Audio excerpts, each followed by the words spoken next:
That's attitude. Itu sebab nak kena jaga. Yang punya mindset tu, what you see this. Lain kali kalau tengok surah yang panjang, kita cakap apa?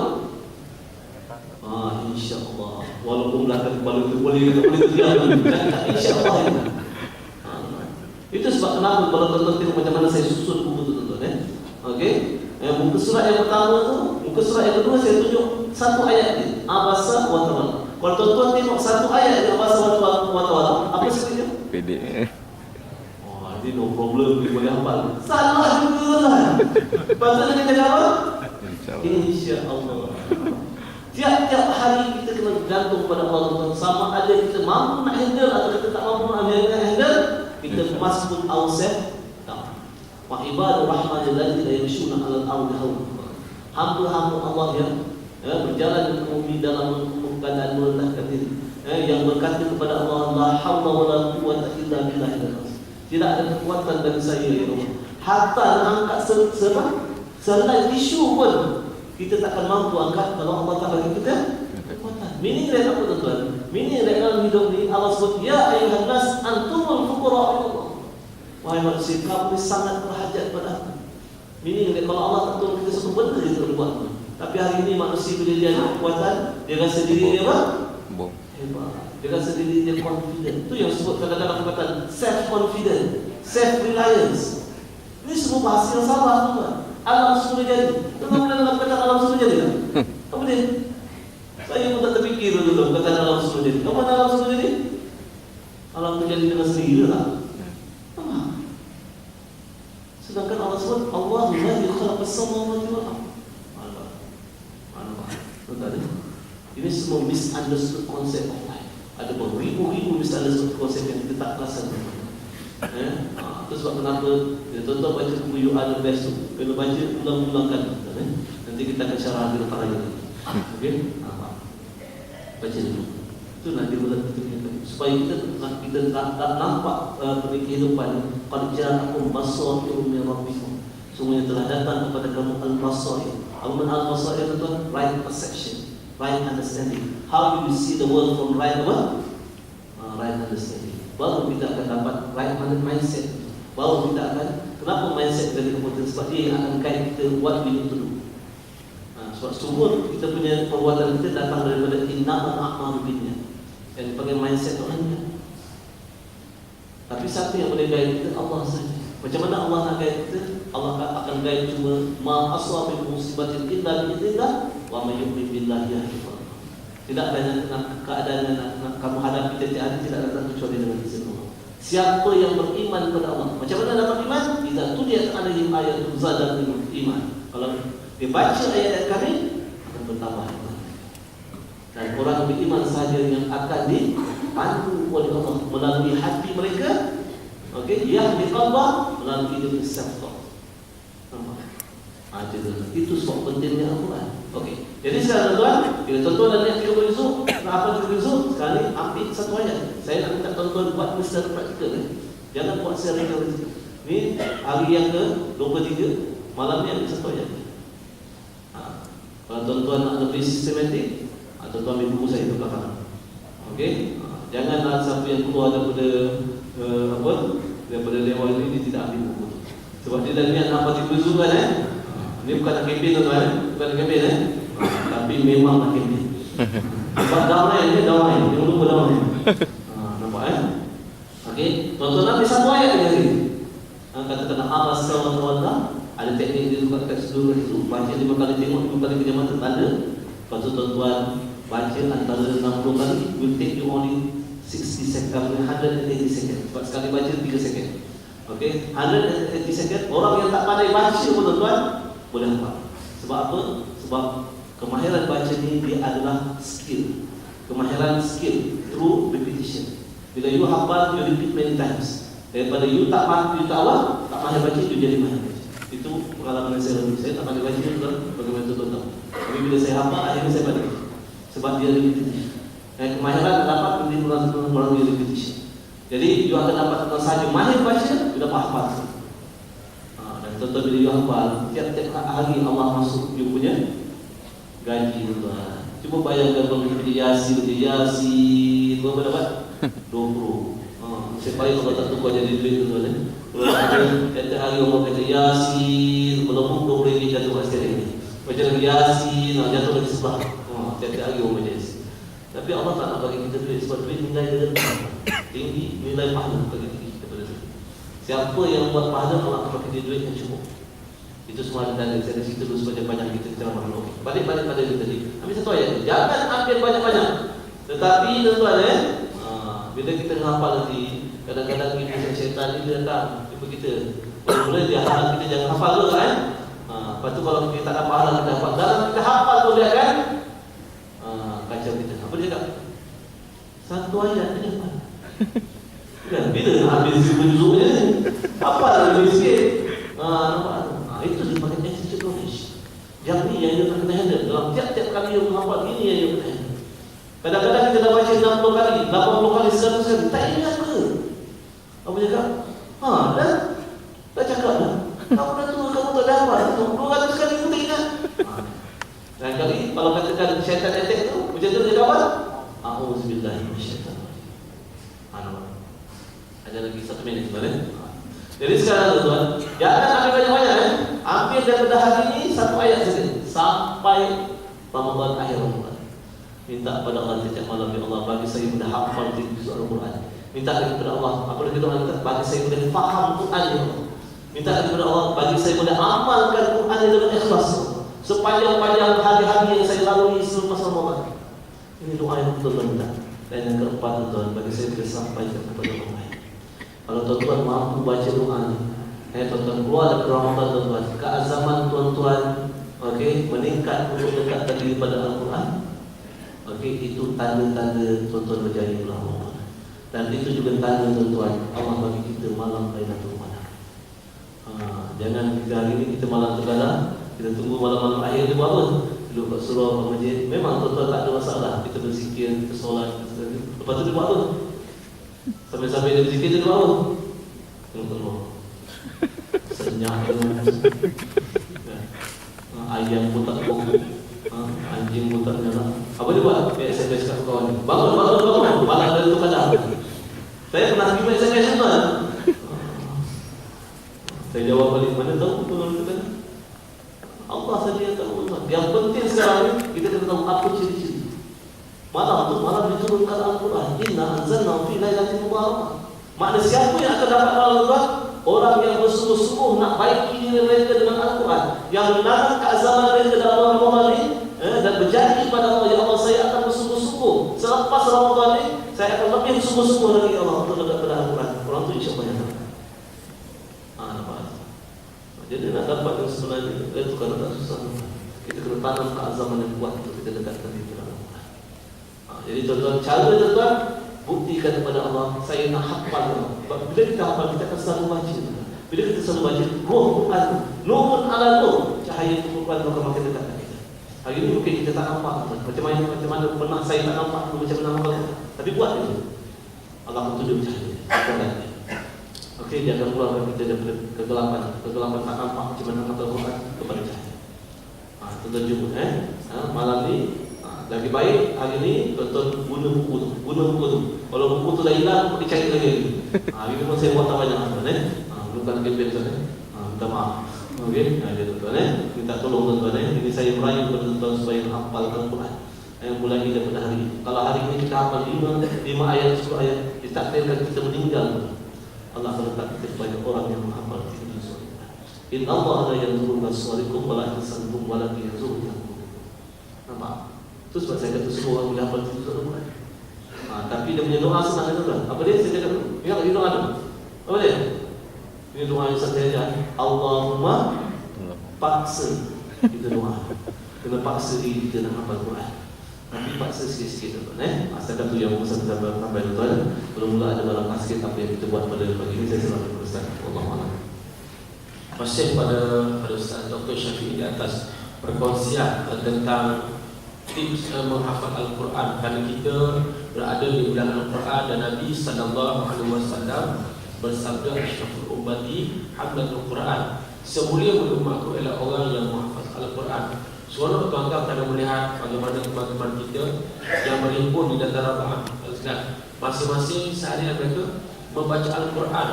Mereka tuan-tuan Al-Quran benar-benar menjadi sebuah motivasi kepada mereka untuk berada dari kezaliman. Tuan-tuan kadang sampai macam dua orang syahid tengok jenazah senyum, tuan-tuan sekalian, Allahu Akbar, rasa cemburu, tuan-tuan sekalian. Tengok pula tuan-tuan bagaimana bumi Palestin, bumi Israel. Ramadan tuan-tuan sekalian memang cukup dah biasa. Perdana Menteri Syekh Ismail Hanif hafal 30 juz Al-Quran. Dr. Mahmud Zahab Menteri Luar 30 juz tuan-tuan. Menteri Pendidikan Dr. Anwar 30 juz. Yang Muslimah dia Dr. Mariam 30 juz. Kebanyakan orang hafal Quran tuan-tuan sekalian. Kalau seorang orang hafal Quran tuan-tuan sekalian. Dan ada tempat kita suruh baca Quran Allah, inna atalna tanzila. Di sana mereka bersungguh dengan Al-Quran, nampak keberkatan. Nak memilih pejuang-pejuang juga tuan-tuan, antara kayu ukur atau tahap piawaian dan hafal Quran. Dan masuk kata Al-Qasam, bila Al-Qasam hafal Quran tuan-tuan. Dan apa mereka buat tuan-tuan sekalian semasa operasi militer atau operasi ketenteraan. Saya Haji Zul pergi tengok tempat mereka, Masya Allah, dengan Quran, halakat mereka Al-Quran dan sekalian. Dan kebanyakan laki-laki mereka ni orang yang ahli Quran, orang alim Al-Quran dan sekalian. Patutlah mereka ada kekuatan. Tengok tuan-tuan, disebut Quran ni mukjizat. Al-Quran ni mukjizat tuan-tuan yang kita gelar juga nama Al-Huda, Al-Bayan, Al-Furqan, Al-Tibyan, Al-Tanzil, Al-Kitab, Al-Shifa, Al-Qalam. Tuan-tuan lihat masa perang tuan-tuan 14 November sampai 22 November lepas, bagaimana mereka menjatuhkan F-16 jet fighter, boleh jatuhkan tuan-tuan drone, unmanned aircraft, jatuhkan helikopter Apache sampai tengok tu baca Quran. Bukan kita main baca surah Al-Anfal ayat 17. Wa ma ramaita id ramaita walakinnallaha rama. Dan bukan kamu yang memanah apabila kamu memanah, tetapi Allah lah yang memanah. Tuan-tuan boleh jatuh jet tuan-tuan. Yang ini bukan cerita dongeng, cerita ini benar-benar berlaku tuan-tuan. Bahkan tuan-tuan lihat banyak berlegar gambar seorang ahli Quran Mesir yang hebat, nama dia Syekh Hafiz Salamah. Syekh Hafiz Salamah ni tuan-tuan, saya ingat meninggal dah. Kalau 3 tahun lepas termasuk di sini, kalau saya kuliah tuan-tuan saya sebut Almarhum Syekh Hafiz Salamah. Rupa hidup lagi, umur dia 10 tahun tuan-tuan sekalian. Dia berdiri depan istana presiden baru lepas tuan-tuan hari yang sama, dan Mesir jadi beberapa bagi. Sebahagian masih menyokong Dr. Muhammad Mursi Al-Hafiz dan juga sebahagian sokong kerajaan kudeta di dalam sekalian. Allahu Akbar. Siapa Syekh Hafiz Salamah? Tuan-tuan, perang Ramadan tahun 1973 dia dah legend dalam sekalian.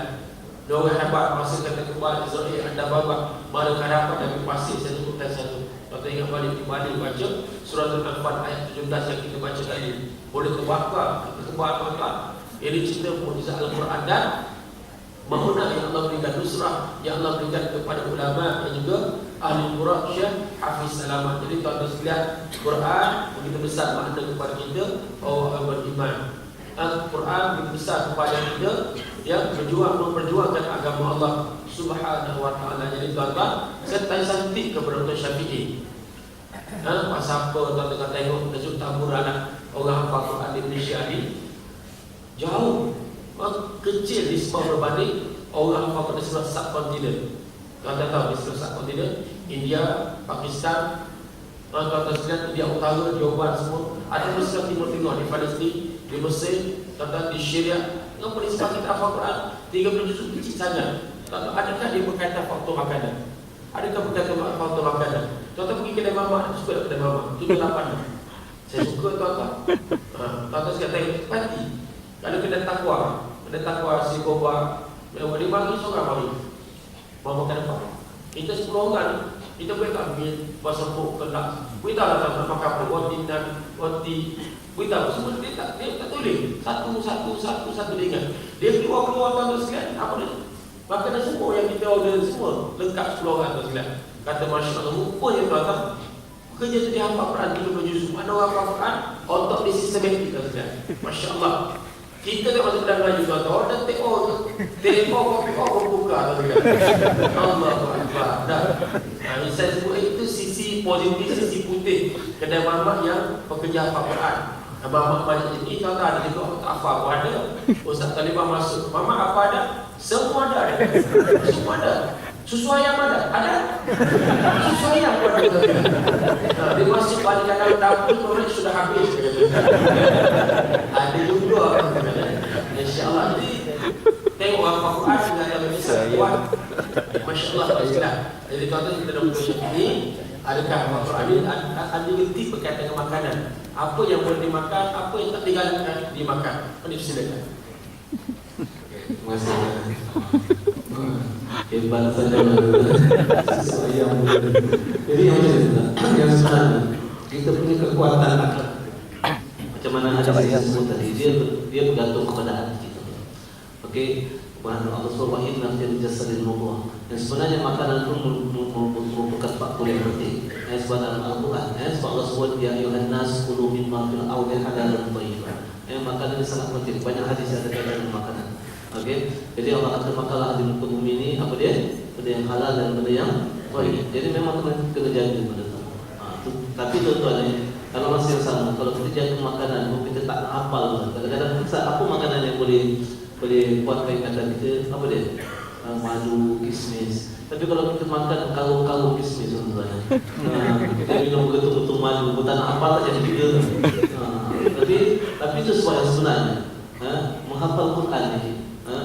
Dia yang sebenarnya kenapa masyarakat di yang Ustaz sebut tadi di setiap kontinen dan semua itu sebab mereka memudahikan benda-benda itu dalam masyarakat mereka. Mereka jadikan benda itu benda yang penting. Jadi sekarang ini alhamdulillah, pada zaman-zaman saya mula-mula buka mata itu memang tak ramai. Even banyak orang cerita, ni nak buat anak jadi apa ni?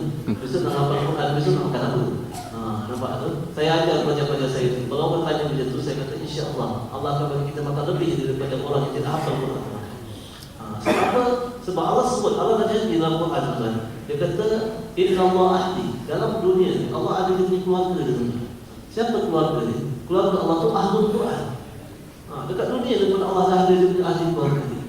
Jadi bila semua hadis dan ayat Quran sebenarnya nak motivate kita. Hari ini saya cakap saya dengan Ustaz saya sebenarnya dah umur 60, 70, tak ada harapan Ustaz dulu, kita tak tahu benda ni. Tak ada harapan anak-anak hafal Quran semua anak-anak besar.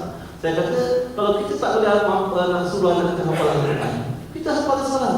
Macam saya cakap tadi, semua kita boleh hafal Al-Quran. Jadi tidak ada masalah itu. Yang penting sekarang apa?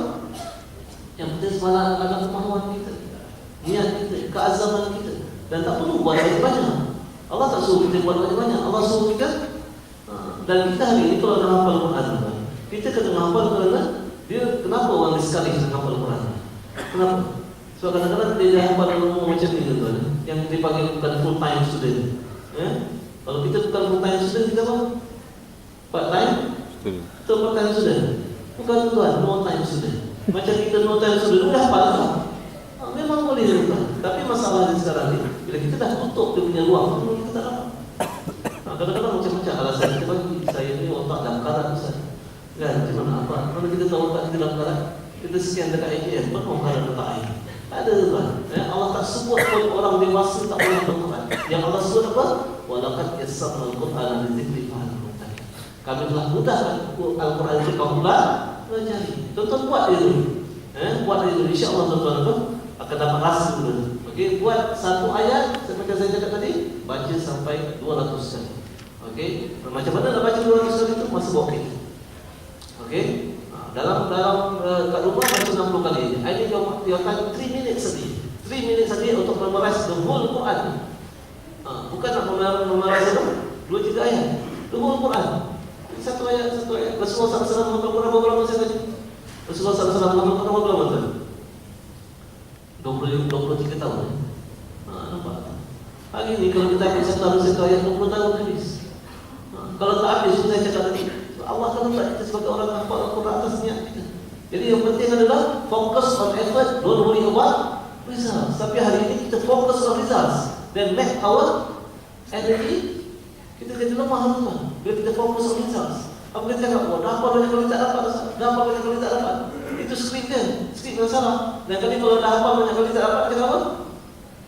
Cakap Alhamdulillah, Allah belum izinkan saya ingat lagi. Apa lagi? Allah bukan nak tengok kita ingat berapa banyak ayat depan. Allah nak tengok kita apa? La tuharrik bihi lisanaka lita'jala bihi inna 'alaika jam'ahu wa Qur'an. Jangan kamu cepat-cepat gerakkan lidah untuk kamu mendapatkan wahai Muhammad. Allah kita Rasulullah SAW kecil menghafal Al-Quran. Okey. Dan kamu jangan bimbang wahai Muhammad. Kamu ingat. Kamu jangan bimbang. Yang penting adalah you focus on effort. Sebab result itu adalah urusan kamu. Inna amrahu kullahu lillah. Allah kata semua urusan rizal sini adalah urusan Allah. Urusan kita apa? Urusan kita wa ma umiru illa liya'budullaha mukhlishina lahu-d-din.